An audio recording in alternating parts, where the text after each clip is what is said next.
আসসালামু আলাইকুম আমার প্রিয় শিক্ষার্থীরা, কেমন আছেন? আশা করি সবাই ভালো আছেন। আমি আল্লাহর রহমতে অনেক ভালো আছি। তো আজকে আমরা যেটা শিখব সেটা হচ্ছে মাইক্রোসফট অফিস এক্সেলে কিভাবে অটোফিট হয়ে যায়।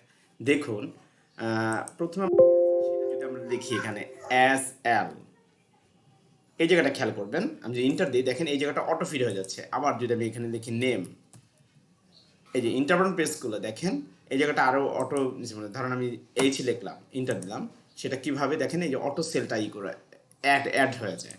তো এইটা করতে যে আমার অনেক শিক্ষার্থী অনেক ঝামেলার সম্মুখীন হয়েছেন। তো এটা কিভাবে সলভ করতে সেটা আমি দেখাচ্ছি।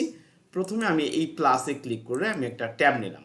নেওয়ার পরে দেখেন এখন যদি আমি এস এস এল লিখি তখন কিন্তু হচ্ছে না। তো এটা কিভাবে করতে হয়, তাহলে আমাদের যেটা করতে হবে এই ট্যাবের এই যে এই শিটটার উপরে, শিট 2 এর উপরে রাইট বাটন প্রেস করে আমাদের লিখতে হবে ভিউ কোড। ভিউ কোডে যাওয়ার পরে এই যে এখানে জেনারেল লেখা দেখতে পাচ্ছি, এটার অ্যারোতে যেতে হবে। যাওয়ার পর লিখতে হবে ওয়ার্কশিট।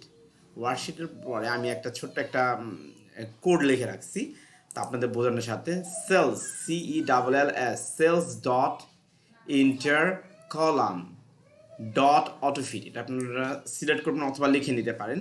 নেওয়ার পরে আমি জাস্ট এইটাকে এই এই যে কোডটা কর্নার ধরে ভি দিয়ে দিব, পেস্ট করে দেবো। তারপরে আমি এটাকে মিনিমাইজ করে রাখবো।